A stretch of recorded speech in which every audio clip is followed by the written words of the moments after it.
Hola, ¿qué tal? ¿Qué tal? ¿Cómo están? Qué gusto estar con ustedes de nueva cuenta, segunda transmisión del día de hoy en nuestro programa Noticias, análisis, información, o Galicia, bienvenido. Hoy es día viernes 19 de febrero del año 2021, 10 de la mañana con 15 minutos, tiempo de Baja California. Qué placer estar contigo también. Híjole, Javier, pues no, el placer es mío. ¿Qué tal, amigos, amigas de Cuatro Vientos? Pues miren, vamos a empezar con una nota que nos llamó la atención porque el presidente Andrés Manuel López Obrador ha decidido nombrar a un gobernador de Palacio Nacional. ¿Y qué es esto? ¿Qué significa? ¿Qué significa? Pero no solamente a uno, a otro gobernador más para las Islas Marías, que desde hoy se llama Muros de Agua. Islas María es ya Isla Muros de Agua. Muros de Agua. ¿Qué cosa? Si las islas ya no son las Islas Marías, es Isla Muros de Agua. Muros de Agua es una novela preciosa desde el punto de vista literario, estremecedor desde el punto de vista humano, porque es una narración de José Revueltas sobre la cárcel, Javier. Sí, sobre la penitenciaría que funcionó durante muchas décadas ahí en las Islas Marías, los reos más peligrosos. ¿Cómo se van a escapar con esos muros de agua? Sin embargo, hubo uno que escapó, un chihuahuense, y esa es otra historia. Esa la escribió Carlos Montemayor. Pero vayamos a la nota que ha publicado el medio conocido como Forbes. ¿Para qué un gobernador de Palacio Nacional? AMLO no está inventando nada nuevo, revive un cargo que ya existía.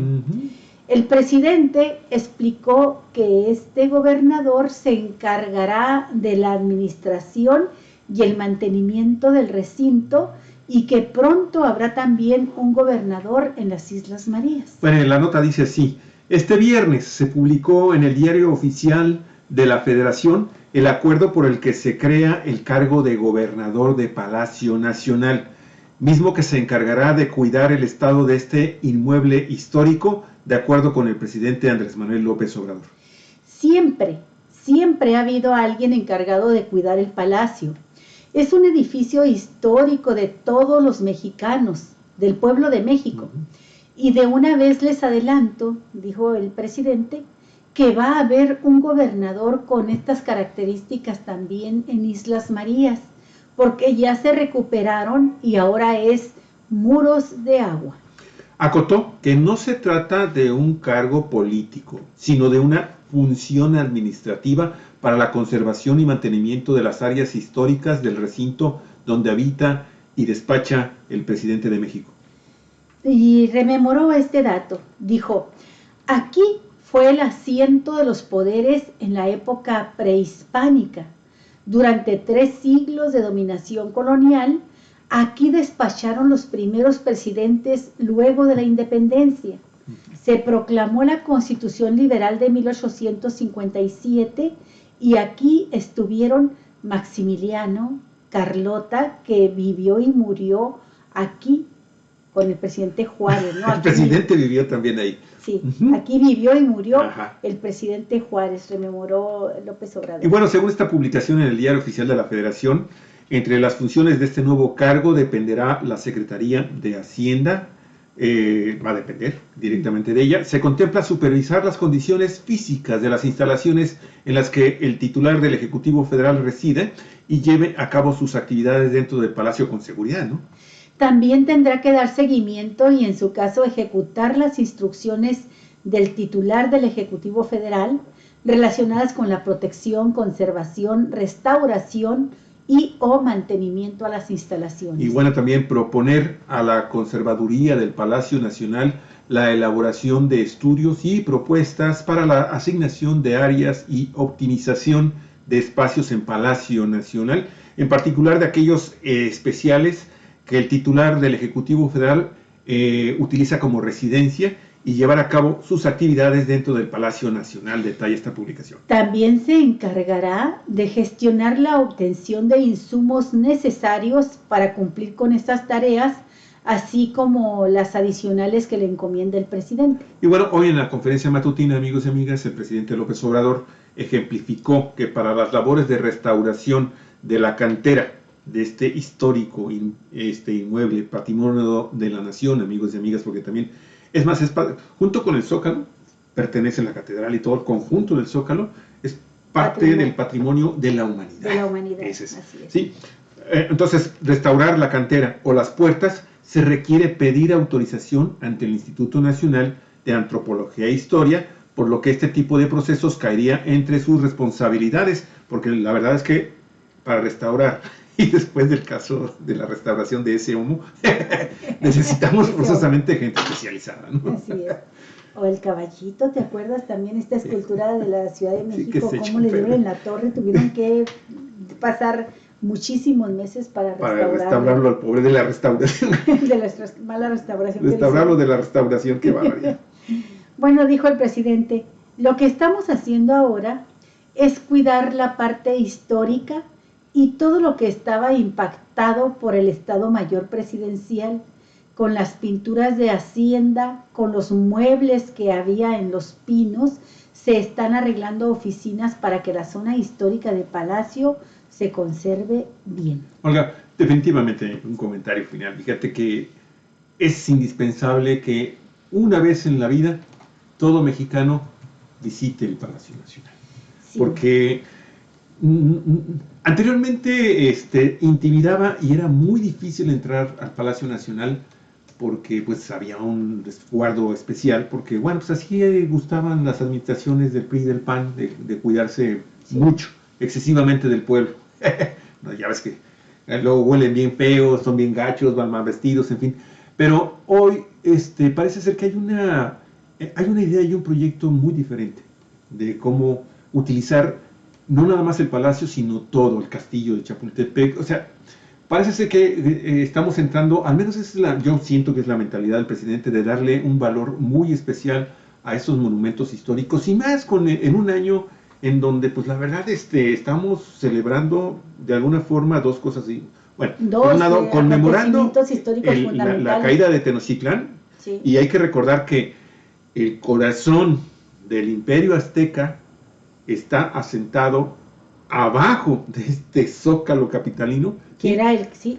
Que era bueno, el centro pues, ceremonial, la gran pirámide. La catedral, palacio de gobierno. Núcleo espiritual y de gobierno político. Todo lo construido para la época colonial se construyó encima de lo que eran el templo mayor y los grandes edificios que constituían, como bien lo dices, el corazón del Imperio Azteca. E incluso agarrando material de lo que destruyeron, sí, para construir las nuevas estructuras coloniales. Bueno, ese es por un lado, pero también por otro lado, Olga, es importantísimo conocer que hay todo un proyecto histórico, turístico, si tú lo quieres ver así, de rescate de esta zona, de la zona del centro, ¿sí? Ese gran proyecto del Zócalo capitalino, de la Gran Pirámide, y que pues esto viene a complementarlo, te digo, en un año muy importante, en donde también, bueno, pues se van a conmemorar los 200 años. 200 años de la independencia y 500 años de la caída de Tenochtitlán. Todo eso en este 2021.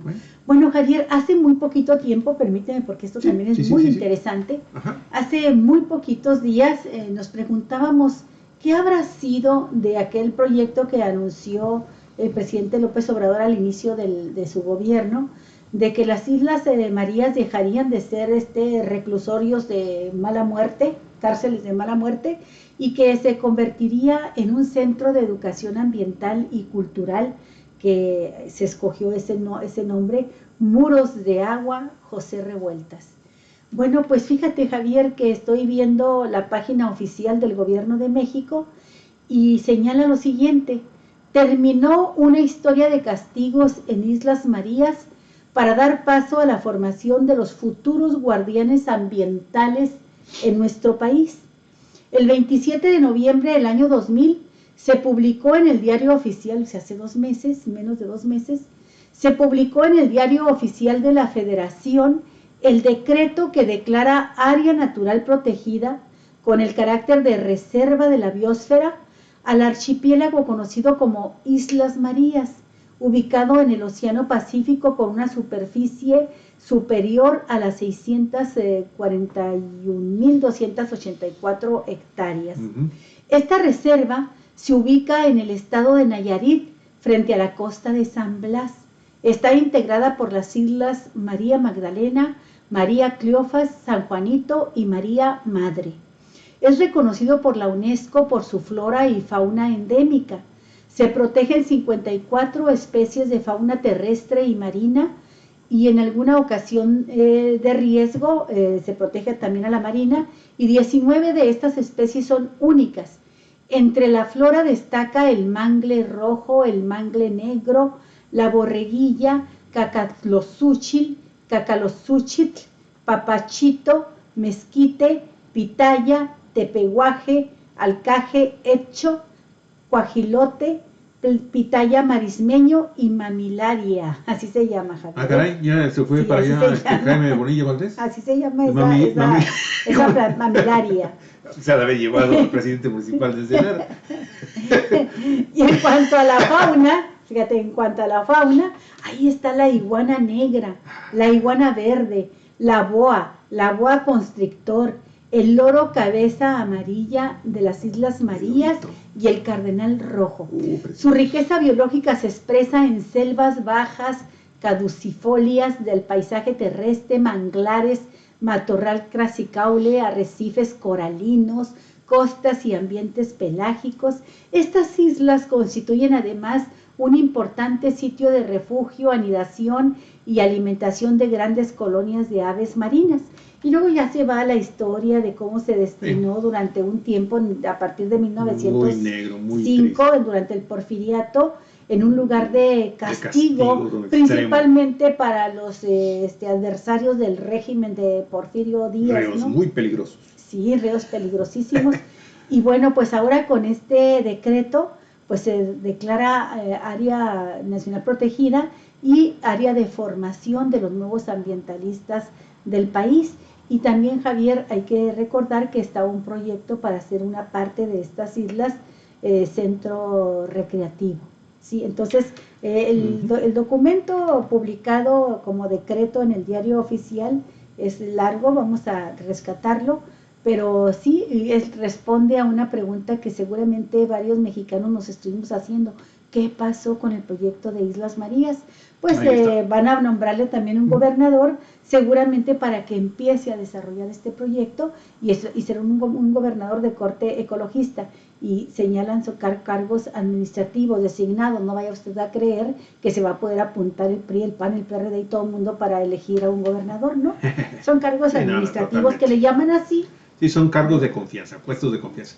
Oye, ojalá que a estos pobres ambientalistas que van a capacitar ahí también, pues les den un curso intensivo de defensa personal, que los capaciten en el manejo de armas, ¿sí? Que les den equipo especial de protección, porque usted sabe, amigos y amigas, que ser activista ambiental en este país significa prácticamente también una sentencia a muerte, porque hay una enorme cantidad de activistas ambientales que son víctimas, son asesinados, son desaparecidos, son amenazados, son lesionados y no sucede nada. Esperemos que aquí. Y a propósito de asesinatos, Javier. Sí, esta nota está muy interesante. Sí, periódico La Jornada. Fíjate que durante enero pasado el homicidio doloso tuvo una reducción del 5.5%, es decir, 165 homicidios menos que en el mismo mes del año 2020. 6 entidades concentran la mitad de los asesinatos y encabeza la lista Guanajuato, de nueva cuenta, informó Rosa Isela Rodríguez, secretaria de Seguridad y Protección Ciudadana, en tanto que el feminicidio bajó 10.7%. Son datos muy, muy importantes, Javier. Está comparando enero de 2020 con enero de 2021 y es una reducción significativa, 5.5 en el caso de homicidios dolosos y 10.7 en casos de feminicidios. Dice Rosa Isela Rodríguez, la titular de Seguridad y Protección Ciudadana. Se tiene un mejor arranque de año con relación a 2020. En enero de 2021 se registró una disminución de 19.6% en los delitos del fuero federal con respecto al mismo mes del año pasado, mientras que en 16 de los 18 delitos del fuero común también hubo una considerable baja. Estos buenos resultados, dijo en la conferencia de prensa matutina en Palacio Nacional, se deben a la coordinación, constancia y disciplina del Gabinete de Seguridad Nacional que encabeza el presidente de México, a que se reúne todos los días a las 6 de la mañana y en donde participan los titulares de Gobernación, el Consejo Jurídico de la Presidencia, Julio Scherer Ibarra, secretario de la Defensa Nacional. Julio Scherer es el asesor legal de la Presidencia, y también el secretario de Marina y otros destacados servidores públicos. Oye, a propósito del secretario de la Defensa Nacional, el general Crescencio Sandoval, pues se enfermó de COVID, está también enfermo. Ojalá pronto se recupere. Y ayer lo destacaron en las notas y me parece que vale la pena comentarlo. La Sedena es una de las instituciones fundamentales en la distribución de medicinas, de vacuna. El presidente Andrés Manuel López Obrador encomendó a varias instituciones, pero encabezadas por el general Sandoval Crescencio, de que se encarguen de llevar la vacuna contra el COVID a toda la República, Javier. Y es muy interesante constatar la honestidad de estos funcionarios, porque así como el presidente no se vacunó aprovechando su alto cargo, no se vacunó cuando llegaron las primeras vacunas, tampoco el general Crescencio Sandoval hizo uso de esta influencia para vacunarse, y la prueba de ello pues es que ambos enfermaron, ¿no? Sí, desafortunadamente. Bueno, ojalá pronta recuperación a él y a todas las personas que están padeciendo esta maldita enfermedad. Oigan, fíjate que en el reporte, Javier, en este mismo reporte que dio a conocer Rosa Isela, encargada de seguridad pública en el país, dijo que 6 estados concentran el 49.4% de las víctimas de homicidios dolosos. En primerísimo lugar, Guanajuato. Sí. Pero en segundo lugar, Javier, Baja California. Sí, seguimos igual. Como si no hubiera habido cambio aquí, ¿no? Así es. Jalisco. También igual. Bueno, Guanajuato, panista. Baja California, bonillista. Dicen los morenistas, es prianista. Y fíjate, es que tú vas diciendo de qué partido, o tú di los estados y yo te digo. A ver, Guanajuato, el PAN. Ajá. Baja California, Jaime Bonilla. Jalisco, el PAN. Jalisco, tercer lugar. Michoacán. ¿No es Movimiento Ciudadano? Movimiento Ciudadano, tienes razón. Sí, es Alfaro, ¿no? Michoacán, PRD. Silvano Aureoles. Chihuahua, el PAN, y el Estado de México, el PRI. En ese orden están los estados que concentran la mitad prácticamente de los homicidios dolosos que se registran en el país. Guanajuato, Baja California, Jalisco, Michoacán, Chihuahua y Estado de México. Fíjate, es importante destacar que esto prácticamente continúa siendo la misma estadística desde el año 2019, más o menos se manejan estos mismos 5 estados en este. Ahí de repente uno sube y se bajan y ahí andan, pero no se mueven estos 5. Compiten entre ellos. Sí. Y bueno, qué bueno que la estadística nacional esté generando una reducción importante, ¿no? 5.5%, mucha gente dirá, pues son 300 personas menos, Javier, 300 personas que no asesinaron. Y acuérdense que finalmente estamos hablando de delitos de muy alto impacto social. El de más alto impacto. Sí, entonces es importante, obviamente, hay, como bien lo conocemos, lo hemos dado ya a conocer aquí, hay estados, y específicamente Baja California y específicamente el municipio de Ensenada, porque fíjate que Tijuana sí se redujo, ¿eh? Tijuana sí tuvo una reducción en el número de delitos de homicidio doloso. Pero fíjate, Javier, Tijuana encabeza como municipio. Son 15 municipios que concentran casi el 28% del total de homicidios a nivel nacional. Y en primerísimo lugar, Tijuana, Cajeme, Juárez, León, Morelia, Chihuahua, Celaya, Culiacán, Guadalajara, Acapulco, San Pedro Tlaquepaque, Benito Juárez, Irapuato, Iztapalapa y Salamanca. Son los 15 municipios. Por los números, Olga Alicia. Porque Ensenada, si lo manejamos por concepto de tasa de 100 por cada 100,000 habitantes homicidios dolosos, estamos entre los 10 primeros, y eso ya lo vimos, y más ahora cuando es el municipio de Ensenada que arranca como nunca, amigos y amigas, con un salto tremendo en el número de homicidios dolosos para el mes de enero.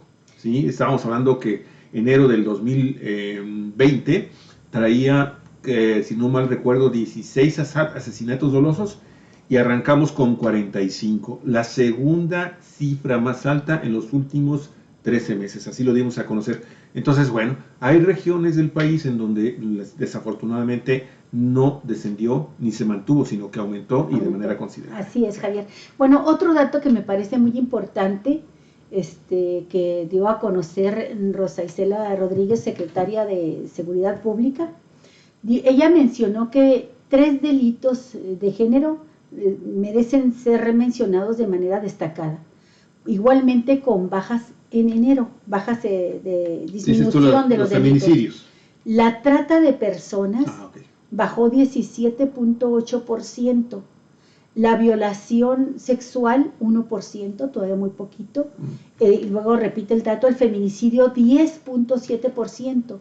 Este último reportó además un descenso de 14.1% en comparación con diciembre de 2020, o sea, ya va una tendencia a la baja. Pues esperemos que se mantengan estas cifras así, señora Alicia. Esperemos porque este país requiere tranquilizarse. Bueno, ok, vamos a las notas editadas, ¿te parece? Ay, esta primera, amigos y amigas, la verdad, bueno, aparte de que me vibra el corazoncito porque por ahí hay cierta sangre Chiricahua. en el corazón Chiricahua. Fíjate que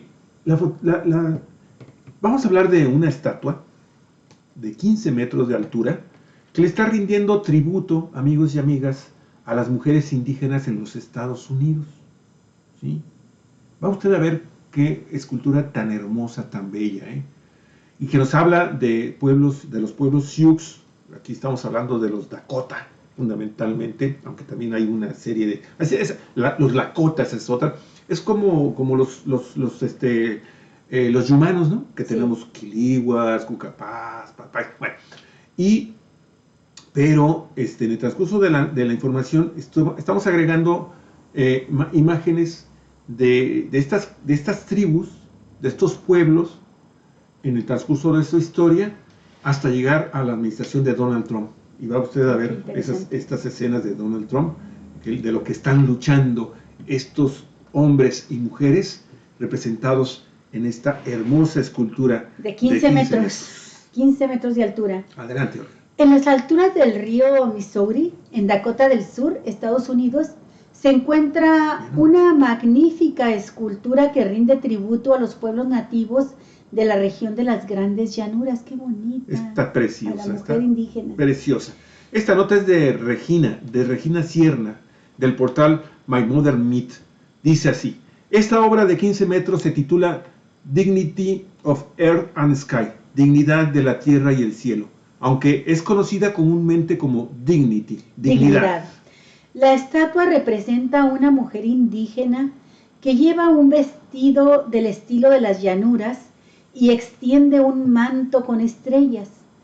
Al enaltecer esta figura, el monumento reconoce a las mujeres de las naciones Lakota y Dakota, que a menudo son pasadas por alto. El artista Dale Claude Lanphier fue el creador de este maravilloso monumento. Para perfeccionar el retrato de la mujer, este escultor trabajó con 3 modelos indígenas de 14, 29 y 55 años de edad, mientras estudiaba las ricas tradiciones de la cultura Lakota y Dakota. Mi intención, explicó el artista, es que la escultura se erija como un símbolo perdurable de nuestra creencia compartida de que todo aquí es sagrado y este es un lugar sagrado.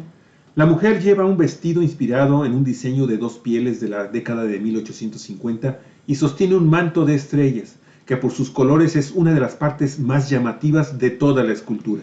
El manto extendido, símbolo de respeto y honor en las naciones originarias de la zona, tiene 128 rombos azules de acero inoxidable que parecen ondear con el viento.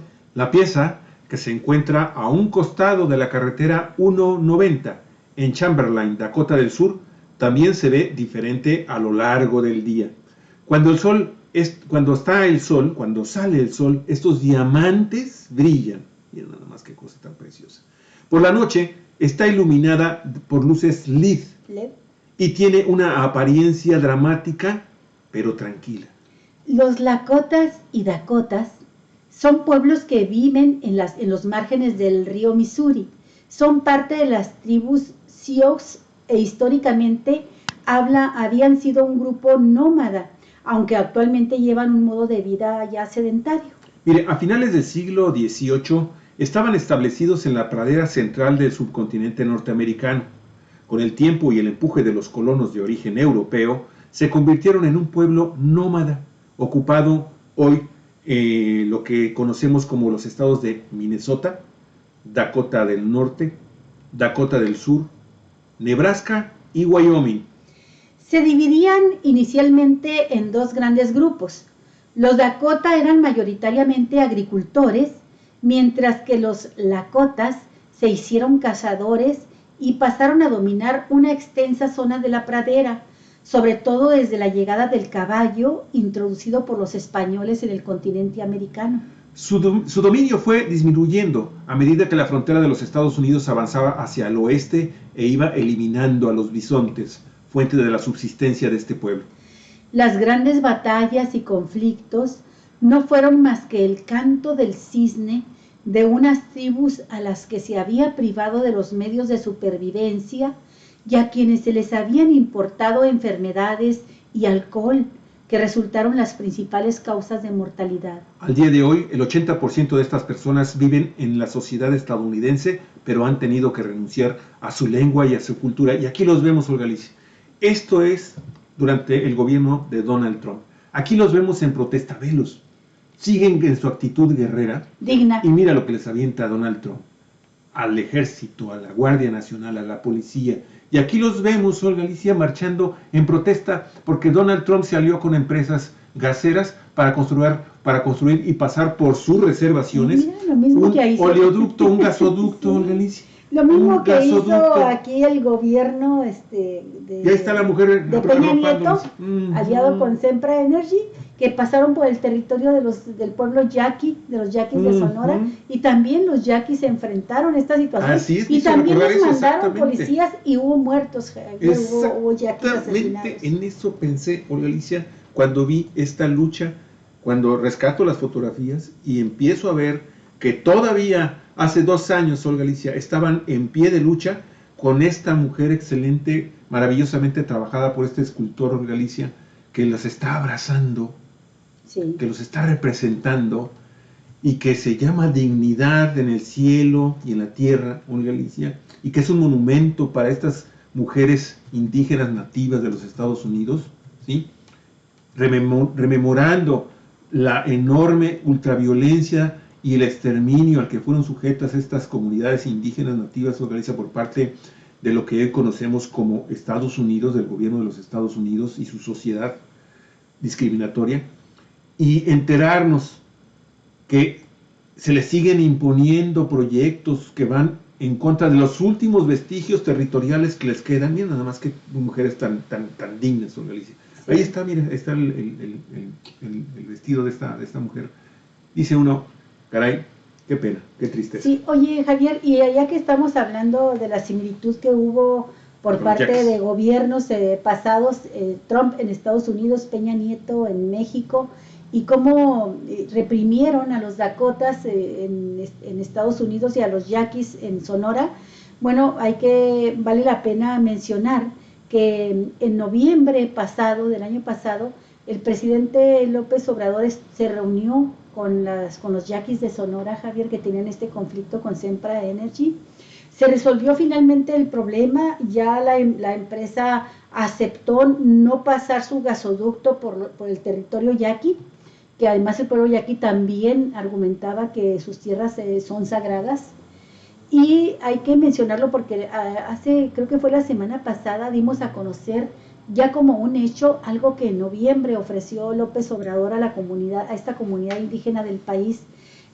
Será el pueblo yaqui, ya es la primera comunidad indígena que administrará este mismo pueblo su propia agua, porque la Comisión Nacional del Agua, la CONAGUA, le transfirió este derecho a la comunidad indígena de que ellos administren directamente el distrito de riego para que sean titular el pueblo yaqui y gestione este recurso directamente.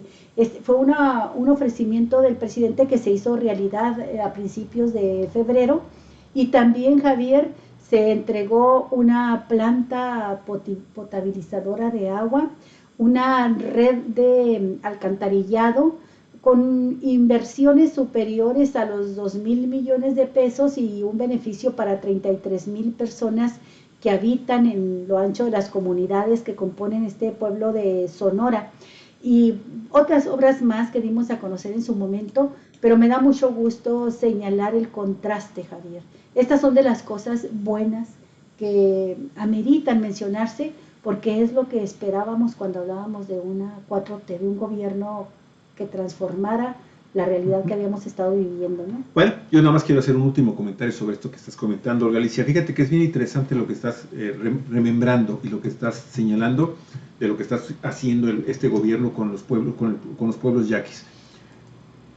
Y lo que quiero decir es que no debemos olvidar, Olga Alicia, que esto que estaba pasando con la comunidad yaqui, con la compañía Sempra Energy, tiene también que ver con este grave problema que tenemos ahora en México, con la enorme dependencia que se tiene para producir electricidad con el tema del gas natural. Sempra Energy, en Topolobampo, que cruza por esa zona del territorio yaqui, estaba construyendo o pensaba construir un puerto exportador también de gas natural licuado, y de hecho lo iba a poner a disposición de la Comisión Federal de Electricidad del gobierno federal en el gobierno de Enrique Peña Nieto. Sí. Y fueron ellos, Peña Nieto y Sempra, los que firmaron este proyecto, organizaron, quienes autorizaron e impulsaron este proyecto, que le significó a la Comisión Federal de Electricidad y al gobierno mexicano tener unos excedentes de gas natural que pues ahora nos estamos, bueno, para las personas que no lo sabían, se están enterando de que había gas natural de más en este país, que se está hablando de una cantidad enorme. Ahorita creo que por ahí tenemos una información. Oye, pero hay que destacar que ahora que se empezó en este gobierno, con Bartlett, con Manuel Bartlett, empezaron a salir a flote estos megaproyectos improductivos y desventajosos terriblemente para México, comprando un gas que no se utilizaba y que se estaba almacenando y que se estaba cobrando de cualquier forma, y hay que decir que el pueblo yaqui, pues con su dignidad, contuvieron hasta donde pudieron a esta compañía, generando incluso también gran represión, división de las comunidades, ¿sí? Por ahí hay 2 o 3 desaparecidos, lesionados, lastimados. Bueno, cuando surge el tema de la gasera, de la reconversión de gas aquí en el paraje Costa Azul, en Ensenada, ¿sí? Conocimos que se entró entonces en una negociación, Olga, en donde el gobierno federal le dijo a Sempra: ok, yo te puedo dar el permiso, que es el último que te falta para que puedas exportar tu gas y puedas entonces desarrollar tu proyecto en Costa Azul, en Ensenada, Baja California, ¿sí? A cambio de que me des un puerto de salida, y que ese gas que tengo de más me ayudes a venderlo en el extranjero. Sabemos que hubo una negociación, y lo que hasta el momento conocemos, Olga, es que Sempra tiene ya la autorización del gobierno federal, pero no sabemos qué fue lo que sucedió con el tema de a cambio de que Sempra Energy accedió finalmente, si accedió o no accedió a la petición del gobierno de Andrés Manuel López Obrador. Sabemos que uno de los puertos que se querían utilizar para esta parte que exigía el gobierno federal mexicano era Topolobampo, precisamente. Sí. Y había otra opción, creo que era en Mazatlán. ¿Ok? No conocemos hasta el momento qué fue la parte que se dio Sempra. Sería muy interesante a ver si algún periodista allá en México pudiera alcanzar a escuchar esto y pues puede preguntarle finalmente ahí en la mañanera a Andrés Manuel López Obrador qué fue lo que pasó finalmente con Sempra Energy, qué dio a cambio de ese permiso Sempra Energy. Sí, y fíjate cómo se van concatenando los temas, Javier, Vamos, ¿no? porque esto que estamos hablando a partir de esta preciosísima escultura de 15 metros de una mujer indígena Dakota, que se llama la escultura Dignidad en el cielo y en la tierra, ¿no? Así es, qué cosa tan preciosa. Bueno, pues esta dignidad de las comunidades indígenas nos llevó a hablar de los yaquis y nos llevó a hablar de los megaproyectos que tienen que ver con los gasoductos para traer el gas natural a México. Y resulta que hace una semana, va a ser una semana, pues entramos a una crisis terrible a partir de que azotó al norte de nuestro país y el sur de Estados Unidos la más terrible tormenta invernal de que se tenga memoria, por lo menos en los últimos 30 años, algunos dicen que más años sin tener temperaturas cercanas a los menos 20 grados centígrados, Javier, y que hizo que pues fallara el suministro de electricidad porque funciona a través de gas natural. Se congelaron las instalaciones, se congelaron las tuberías, se congeló toda la red de suministro y además donde sí funcionaba hubo una sobredemanda y bueno, provocó este apagón que se pudo resolver en el caso de México. A México le provocó un déficit de 6.591 megawatts de la noche a la mañana, Javier. Y entonces, según la explicación que daba ayer Bartlett en la mañanera, pues se tuvo que recurrir a varias plantas de la Comisión Federal de Electricidad que habían estado abandonadas durante sexenios y que por fortuna cuando llegó el presidente López Obrador dijo que se destinaran recursos a ponerlas en funcionamiento, repararlas, que estuvieran listas. Dice, muchas de ellas no habían funcionado todo este tiempo, pero las echamos a andar y las echaron a andar con lo que se tuviera a la mano, con combustóleo, con diésel, con carbón, con todo lo que pudiera. Decía mi compañero periodista Alejandro Páez Varela, dice, si han encontrado zapatos viejos le meten para que haga lumbre, ¿no? Dice, bueno, con todo eso se logró recuperar casi en su totalidad, en menos de 24 horas, Javier, el déficit de electricidad que nos dejó el hecho de que Estados Unidos no nos entregara el gas natural. Y también dejó al descubierto la enorme dependencia que tenemos con Texas fundamentalmente para el suministro de gas natural y a partir del gas natural la producción de energía eléctrica. Bueno, pues ahorita ya es una mínima parte, Javier, lo que queda de ese déficit y por eso se están haciendo rotaciones, ¿verdad?, de pequeños apagones, pero ya administrados, en tanto se logra cubrir en su totalidad con los recursos propios mexicanos ese problema que se generó por la dependencia con Estados Unidos. Nada más quería mencionarlo porque estos megaproyectos pues nos dejan en situaciones muy vulnerables, no nada más a los pueblos indígenas, a las comunidades yaqui en México y a la Dakota en Estados Unidos, sino que nos pone en riesgo a todos, porque se dan situaciones como esta que vivimos este pasado fin de semana. Y más adelantito quizá hablemos, o sea el momento, se acaba de aprobar en comisiones la ley de energía eléctrica que presentó el presidente López Obrador. Si no la contemplamos, ya lo mencionamos ahorita, va a ser un tema de debate toda la semana seguramente, Javier. Muy bien, amigos, bueno, continuando con nuestras notas editadas, fíjese que hay una nota también muy interesante que tiene que ver con el tema de la migración.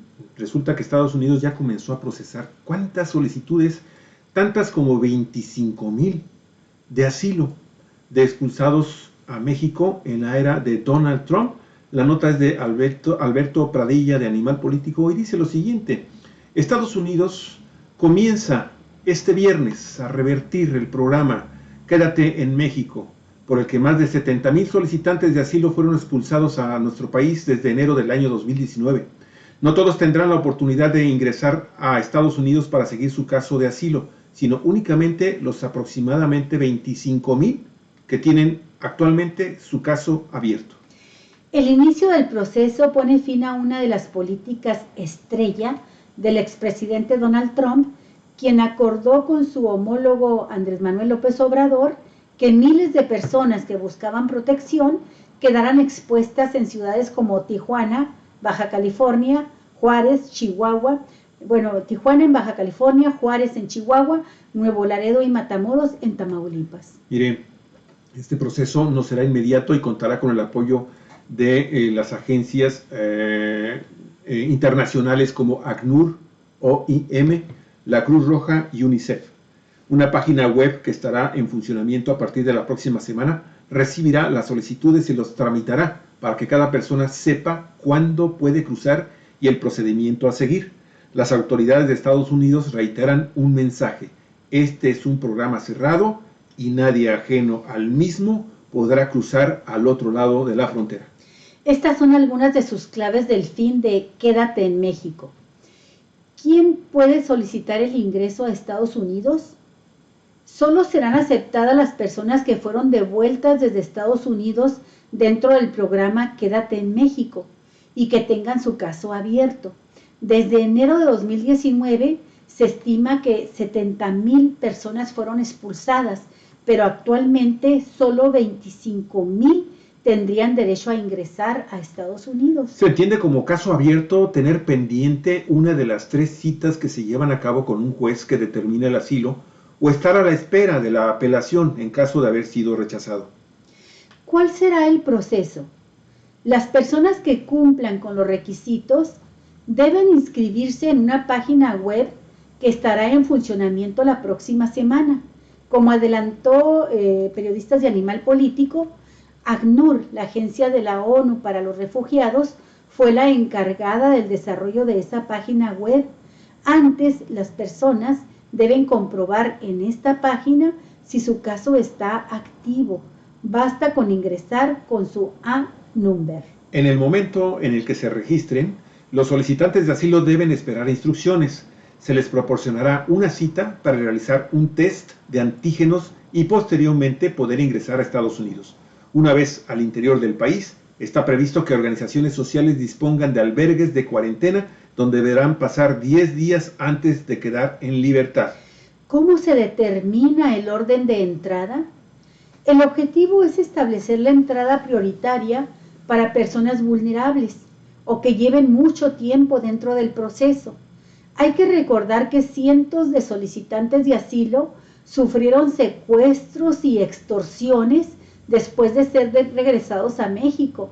Las autoridades de Estados Unidos ya han declarado que una de las prioridades serán los solicitantes de asilo del campamento de Matamoros, Tamaulipas, en el que cientos de personas llevan más de año y medio durmiendo, sí, fíjese usted, llevan más de año y medio durmiendo a orillas del río Bravo. Y bueno, mire, está previsto que los solicitantes de asilo puedan acceder por Tijuana, por Juárez y Matamoros, aunque la logística todavía está en trabajo. Y la pregunta también es, ¿cuál será el papel de México? Bueno, nuestro país tuvo un papel clave en la implementación de este programa por parte del gobierno de Donald Trump. Prometió empleos y seguridad, pero investigaciones desarrolladas por Animal Político demuestran que en realidad lo que hizo el ejecutivo fue únicamente abrir la puerta para la expulsión sin ofrecer ningún apoyo. Ahora los funcionarios de ACNUR aseguran que la administración mexicana está involucrada en el proceso, aunque por el momento ningún miembro del gobierno de Andrés Manuel López Obrador ha explicado cuál va a ser el papel que van a jugar estas organizaciones en este programa que, bueno, se nos antoja muy, muy interesante porque 25,000 migrantes centroamericanos y mexicanos podrían finalmente realizar su proyecto de obtener asilo en los Estados Unidos y así internarse en la nación americana y desde ahí pues ya iniciar un nuevo proceso en su vida, Eulalia. Así es. Bueno. ¿Con cuál nota vamos enseguida, Javier? Bueno, fíjate que también hay una nota muy interesante que tiene que ver con el caso de los 43 muchachos normalistas desaparecidos allá en el estado de Guerrero, en Iguala. La Fiscalía General de la República y Rosario Robles ya empezaron a negociar un acuerdo por la estafa maestra previo a la semana clave. ¿Con cuál vamos entonces? ¿Con los muchachos normalistas o con el caso de Rosario No, es la misma. Perdón, sí, cierto, perdón, me equivoqué.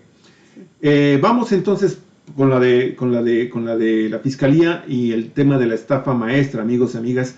Fíjese que Arturo Ángel, también del portal, sin embargo, el portal Animal Político, indica que sin llegar a un acuerdo, a ver, por favor, sigue tú, porque no sé. Bueno, sí, en efecto, la Fiscalía General de la República y Rosario Robles negociaron un acuerdo por este delito que se cometió de manera sistemática a lo largo del gobierno de Peña Nieto, fundamentalmente en las secretarías que encabezó Rosario Robles, la de Sedesol y la Sedatu, esta estafa maestra que fue el desvío de miles de millones de pesos. Pero sin llegar aún a un acuerdo definitivo, la Fiscalía General de la República notificó a un juez federal que se encuentra en marcha una negociación formal con la extitular de Sedesol y de Sedatu, Rosario Robles Berlanga, para buscar una salida, Javier, al proceso penal que se inició en su contra por el caso de la estafa maestra. De acuerdo con autoridades judiciales, la Fiscalía informó lo anterior al juez federal Ganter Vilar Ceballos, antes de vencer el plazo de 5 días hábiles que se les había concedido, tras posponer la audiencia intermedia programada originalmente para el día 10 de febrero. Dentro de una semana, ambas partes deberán comparecer de nuevo para informar si hay o no un arreglo. De no alcanzarse un acuerdo, la Fiscalía deberá presentar la acusación formal en contra de Rosario Robles y descubrir las pruebas para que el caso avance. Mire, el juzgador había urgido a la Fiscalía a definir si era posible llegar o no a un acuerdo dentro de un proceso penal que ya lleva más de 1 año y medio de haberse iniciado y que mantiene a Rosario Robles en prisión preventiva sin que se le haya determinado si es culpable o inocente. De acuerdo con la carpeta de investigación de la Fiscalía, la exfuncionaria es probable responsable del delito de ejercicio indebido del servicio público en la modalidad de omisiones, luego de haber permitido la firma de convenios en las dependencias que encabezaba, los cuales abrieron la puerta para el desvío de al menos 5,000 millones de pesos. En el escrito de la acusación que se envió al juez en agosto pasado por estos hechos, la Fiscalía solicitó una pena máxima de 21 años de cárcel en contra de la exfuncionaria, así como la devolución del millonario monto desviado. No obstante, también expresó que estaba abierta la posibilidad de negociar una salida alterna. Rosario Robles y su defensa rechazaron originalmente la posibilidad de un acuerdo, alegando la inocencia de la exfuncionaria.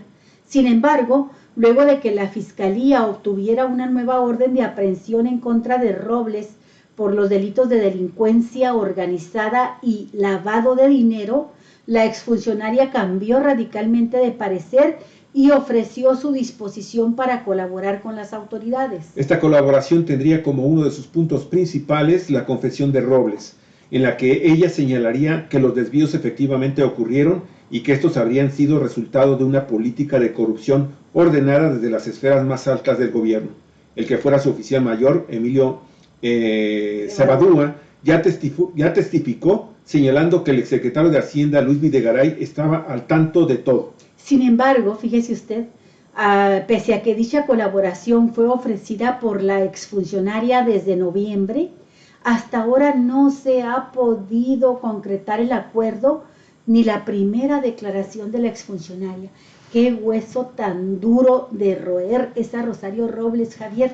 Y fíjate, me llama la atención, y yo creo que a todo mundo nos llama la atención, el hecho de que inicialmente fue acusada de un delito menor, ejercicio relativamente menor, ejercicio indebido de la función pública, dejando abierta la posibilidad para que Rosario Robles aceptara ser testigo protegida y acogerse quizá a esta figura de criterio de oportunidad, y que por sí misma dijera, bueno, pues acepto decir cómo estuvieron los hechos, ¿no?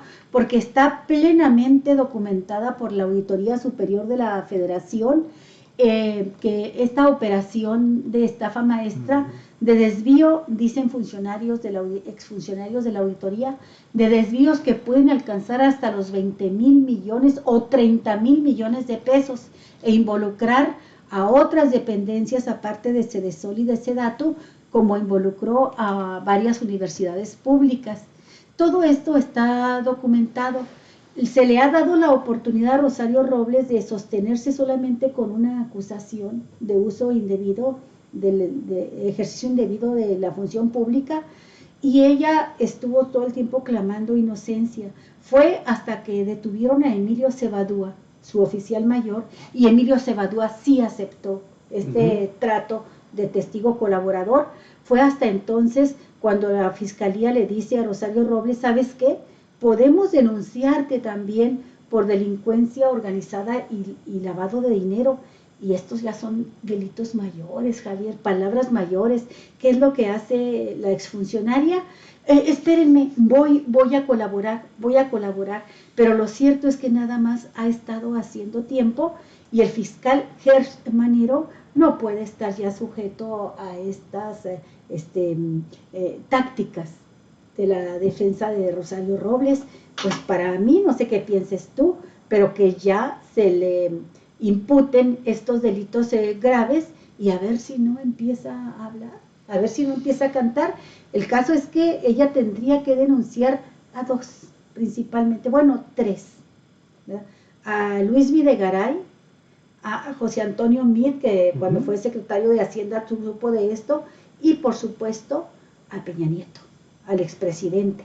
Y pues ha demostrado mucha lealtad a sus ex jefes, Javier, no sé por qué, quizá porque también tiene que salvar ella la parte que le tocó, porque el hecho de que acepte ser testigo colaborador la obliga de antemano, la favorece en cuanto a las sanciones que puede recibir, pero la obliga a regresar los recursos desviados, por lo menos la parte que a ella, que puede estar en poder de ella, ¿no?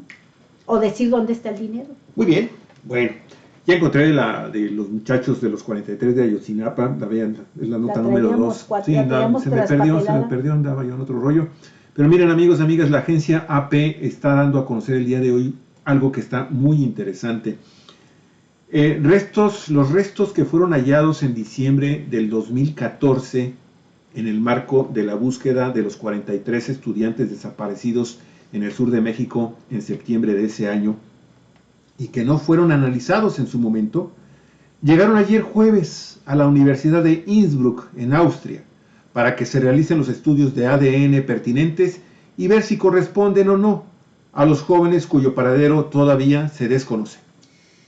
Alejandro Encinas, subsecretario de Derechos Humanos aquí en México, informó del envío, y Francisco Cox, miembro del equipo de expertos independientes que colabora en el caso, confirmó a la prensa asociada, la agencia esta periodística, que parte de esos restos son los que la extinta Procuraduría General de la República, hoy Fiscalía, había guardado en sus almacenes sin analizarlos. Miren, la importancia de estudiar estos fragmentos óseos radica en que podrían confirmar que los investigadores de la administración de Enrique Peña Nieto, que abarcó el periodo 2012-2018, ocultaron las pruebas claves para que no se descubriese lo que realmente ocurrió ese día. El 26 de septiembre de 2014, policías locales de la ciudad de Iguala, allá en el sureño estado de Guerrero, capturaron a los estudiantes de la Normal Rural de Ayotzinapa con la participación de otras corporaciones de seguridad y también con miembros de la delincuencia organizada. El gobierno anterior aseguró que los jóvenes fueron entregados al crimen organizado, el cual los asesinó, los incineró, los cuerpos de estos 43 muchachos, en un basurero en un municipio vecino, Cocula, y tiró los restos a un río cercano. Sin embargo, esta versión, calificada entonces como la verdad histórica, quedó descartada, entre otras cosas, porque la actual fiscalía confirmó que la prueba de cargo de la misma, o sea, el hallazgo de un hueso de uno de los estudiantes en el río, fue un montaje, en las palabras del actual fiscal Omar Gómez Trejo. Además, en julio del año 2020, se identificó el resto de otro alumno hallado en un lugar distinto del basurero de Cocula, llamado La Carnicería. En septiembre del año pasado, Gómez Trejo dijo que nadie había estado haciendo estudios a fondo, que unos de estos huesos hallados solo 3 meses después de la desaparición de los estudiantes y que guardaban el sueño del olvido en una bodega de la ex Procuraduría General de la República. En una resolución ministerial se dijo que no guardaban concordancia con los perfiles genéticos de los familiares de los estudiantes, pero esto lo dijeron sin que se hubiesen realizado pruebas de ADN. Y lo que se va a hacer ahora es eso, pruebas de ADN sobre esos restos humanos que la Procuraduría tenía ahí guardados. Así es, sí, amigos y amigas, esos restos pertenecen realmente a los muchachos. Bueno, no sabemos entonces en qué momento será ya tiempo de que se les presenten cargos a quienes estuvieron encabezando y montando todos estos escenarios para crear la famosa verdad histórica, que se está convirtiendo en realidad una verdad histórica que tiene que ver no con la desaparición de los estudiantes, sino con la mala función pública de una gran cantidad de mandos de la administración pública, pero que también podría involucrar a mandos y a elementos del ejército mexicano. Bueno, la siguiente nota que queremos compartirles, amigos, amigas de Cuatro Vientos. Empresas, una nota buena. Empresas planean subir los sueldos, pero va acompañada de una nota mala, solo un 5%. La nota es de Patricia Tapia de MX. Contrario a lo que pudiera pensarse, este año algunas empresas se van a animar a subir sueldos, no obstante que por el confinamiento la mayoría optó por congelar los salarios. En el mejor de los casos, pues hubo hasta despidos durante todo 2020. Bueno, hasta ahí todo parece optimista, hasta que surgen los porcentajes. Fíjese, una encuesta arroja que en el año 2021 un 63.5% de las empresas dijo que aumentarán los sueldos. El resto, 36.5%, se abstendrá de hacerlo. De entrada, parece entonces una buena noticia. No obstante, el promedio general del incremento se estima también que solo será del 5.3%. Para este aumento salarial, las empresas en México van a considerar diversos factores. Por ejemplo, la antigüedad, el desempeño, el aumento en las bases de cotización, nivelación salarial, así como la inflación, la conducta y aportes de mejora, de acuerdo con el estudio de la consultora Sistemas Humanos. Mire, la muestra de la encuesta se compone con 85 empresas con diferentes giros, como la automotriz, la alimentaria, la comercialización de productos, la industria química y o farmacéutica, también las empresas de transporte, de logística y almacenaje, así como también las de salud, educación, turismo y entretenimiento, entre otras. Destaca que 22.4% de las empresas participantes reporta un volumen de ventas de entre 100 y 240 millones de pesos. Le siguen con un 18.8% las que facturan entre 480 a 960 millones, consideradas como grandes. Luego, con 15.3%, las empresas que facturan de 240 a 480 millones. El resto de empresas se clasifica como micro y pequeñas. Las primeras tienen ventas de no más de 50 millones y las segundas entre 50 y 100 millones de pesos. Pues así es, y eso aderezado con desempleo, amigos y amigas, pues la verdad es que el panorama laboral para este 2021 también todavía sigue siendo muy delicado, de preocupación. Esperemos que poco a poco con el tema de la vacuna y que esto permita finalmente a más trabajadores regresar con la plena seguridad de que no van a poder ser contaminados, bueno, las autoridades entonces empiecen a cambiar más rápidamente los semáforos desde el rojo hacia el verde. Así es. Bueno. Y bueno, vamos a una de las notas que desgraciadamente son de los temas que no quisiéramos tener que hablar, pero que tampoco podemos ocultar la cabeza como el avestruz bajo la tierra, porque son casos muy dolorosos que suceden día con día en nuestro país. Y ahora se trata de 2 niños que fueron violados sexualmente en un refugio, fíjese usted, en una casa refugio para proteger a niños, y esta casa pertenece a la Comisión Unidos contra la Trata. La nota es del periodista Miguel Vadillo del portal Animal Político.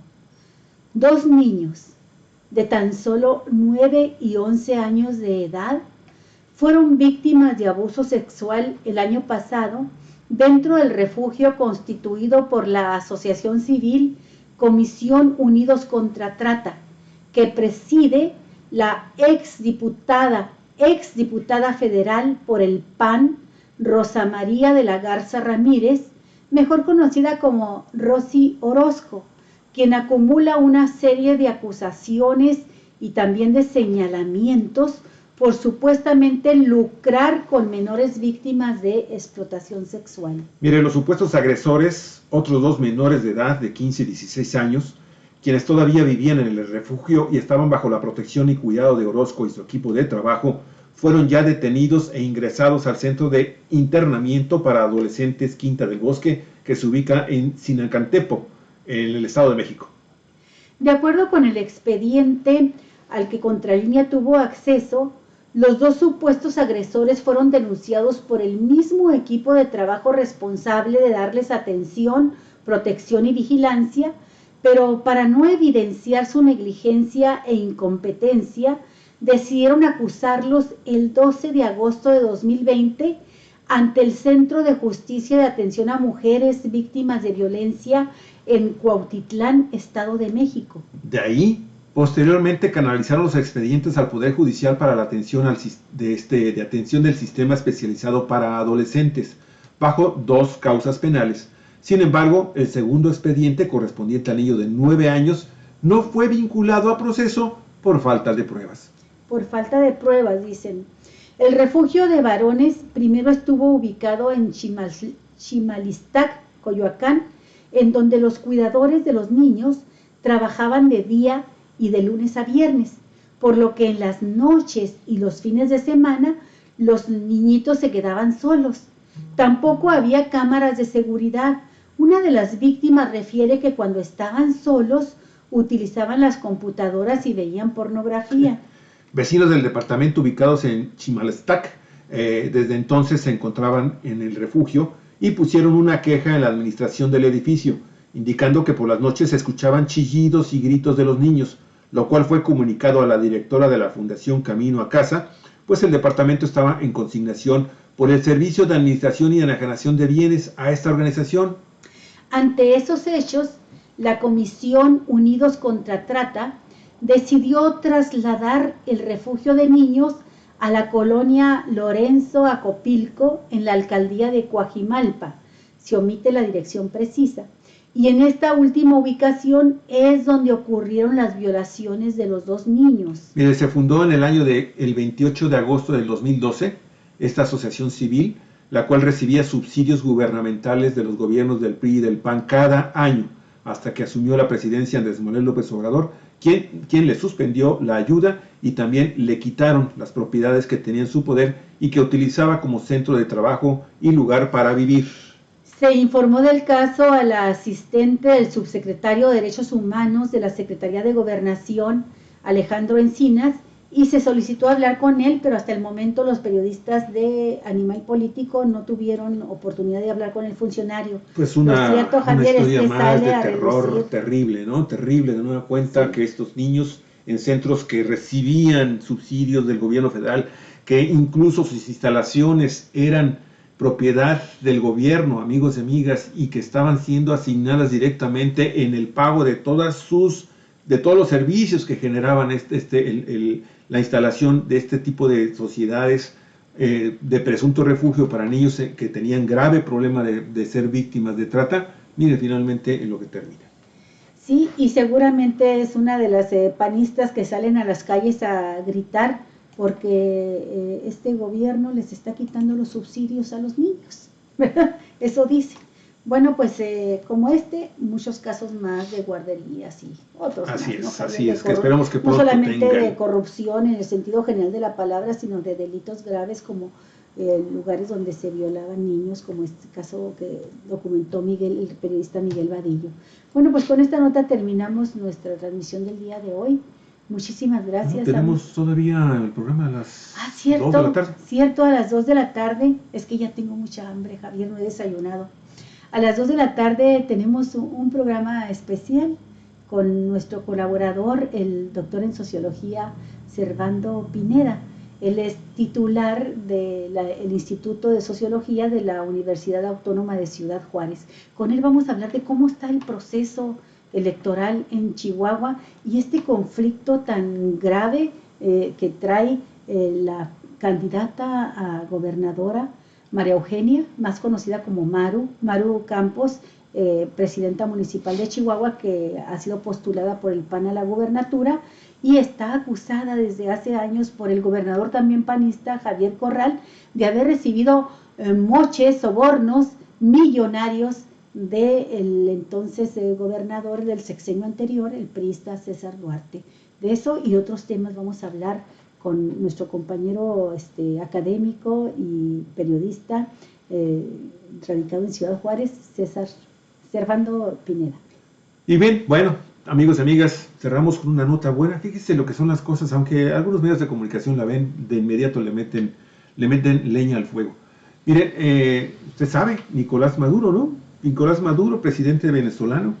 Bueno, usted sabe que este país, México, tiene en este momento graves problemas con el abasto y el suministro y el uso de gas natural provocado por el tema de estas megatormentas allá en todo lo que viene siendo el continente norteamericano, fundamentalmente Canadá y Estados Unidos y parte del norte de la República Mexicana. Bueno, después de que el gobierno de Estados Unidos, perdón, del gobierno del estado de Texas, en Estados Unidos, prohibiera desde el pasado miércoles a las compañías de gas natural que son privadas exportar este combustible y dedicarlo exclusivamente a la dotación de Texas, ¿sí? Hoy Nicolás Maduro, de acuerdo con la agencia española de información EFE, presidente de Venezuela, abrió la posibilidad de que esa nación sea un seguro administrador de gas natural para nuestro país, quien lo requiere para producir energía eléctrica. Así que Maduro está diciendo y abriéndose al pueblo mexicano y al gobierno mexicano, diciéndole: aquí tenemos. Pues qué bueno, mira, siempre hay una oportunidad para salir adelante, Javier. Así es. Bueno, sí. Cuatro Vientos, periodismo en la red donde todas las voces se encuentran en eco. En un ratito más regresamos con ustedes. Muchas gracias por estar con nosotros aquí. Hasta pronto. Hasta dentro de poco.